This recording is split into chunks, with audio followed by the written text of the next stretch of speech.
Hello everyone! At major communication summits held over recent years, even at that big winter sports event held at the beginning of 2022, more and more people have been talking about IPv6 enhanced technologies. So what's going on? We're lucky to have Robin Lee, member of the IETF Internet Architecture Board and Huawei's chief IP expert, join us today to help us figure it all out. I'm Robin Lee. I've been engaged in R&D at Huawei for the last 21 years. In 2009, I started working on IP innovation research and promoting IETF standards. To begin, could you tell us what IPv6 Enhanced actually is? Simply put, it's a technology that extends IPv6 to support a series of new network applications, including SRv6, network slicing, in-band flow measurement, IPv6, and APN6.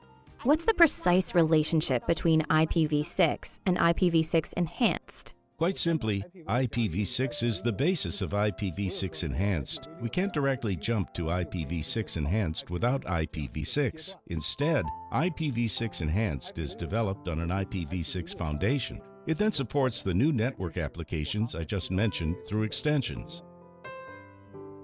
As the basis for developing IPv6 Enhanced, how did IPv6 itself emerge? IPv6 is most widely known due to its address space. With IPv4, the address space is only 32 bits long and clearly insufficient.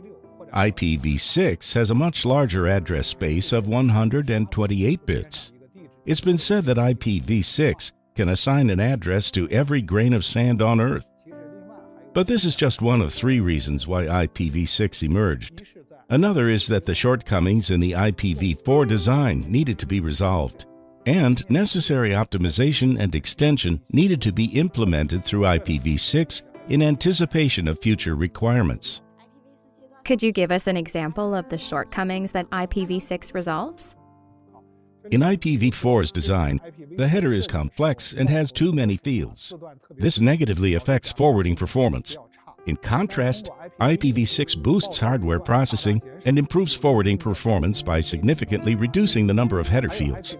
In addition, IPv4 processes only IPv4 headers. That makes it difficult for IPv4 to support new functions due to its poor extensibility. And this is precisely why IPv6 was designed to include IPv6 extension headers. These extension headers are used to support new network applications and service features supporting future development. Although IPv6's development began slowly, it's currently booming. How precisely does IPv6 Enhanced develop upon IPv6? This has a lot to do with what we just talked about. The development of IP network technologies is driven by applications. The emergence of new applications drives technological development. Conversely, it's very difficult for a technology to develop if it provides only technological changes, but not better applications. For example, there are methods that can be used to solve the IPv4 address space problem, and this caused the development of IPv6 to slow down. However, important work was done during IPv6's design, namely IPv6 extension headers. During the design period, the goal was to support new functions by using these extension headers for the new applications that would emerge in the future. But for about 20 years, the extension headers were of little use since there wasn't a good application for them. Then, around 2017, two very important applications emerged: 5G transport and the cloud. Both opened the space for the use of IPv6 extensions. And we can summarize the technical requirements of 5G and the cloud in regard to IPv6 like this. 5G changes the attributes of connections, the cloud changes the scope of connections. Yes, I've heard that before.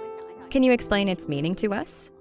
When we say that 5G changes the attributes of connections, we mean that for 5G to support new applications such as deterministic networking and network slicing, it requires some new attributes and encapsulation in the forwarding plane of connections.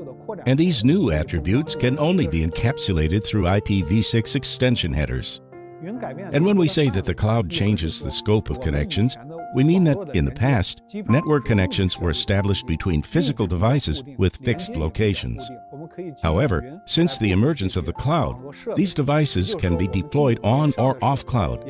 As such, connections need to be established between devices on the cloud and between devices employed on and off cloud. This requires a super convenient method to establish connections. And this convenient method is to establish connections through IPv6, correct? Exactly. Over the past 20 years, we've used MPLS on transport networks. However, MPLS often needs to be upgraded across the entire network, making it very difficult to quickly set up connections. To achieve better connections, we need to return to IP and establish connections based on native IP. We need to establish connections based on simple IP to adapt to changes in the scope of connections. In addition, we need an extensible technology to encapsulate new attributes in order to cope with changing connection attributes.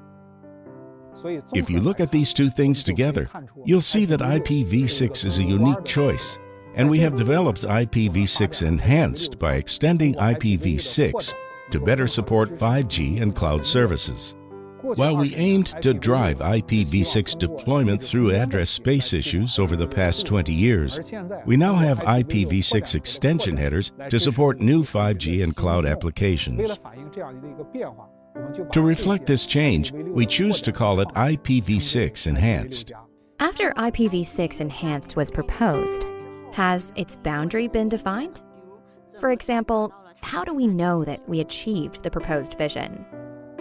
IPv6 Enhanced is an open system, so its boundaries change with application requirements and technological development. So far, it doesn't have a determined boundary. Currently, the most important vision of IPv6 Enhanced is to provide better services for 5G in the cloud. In the future, though, there may be new applications. At that time, new extensions and innovations may be required for IPv6, meaning that IPv6 Enhanced will be extended and developed accordingly. Thank you, Robin, and thank you for joining us.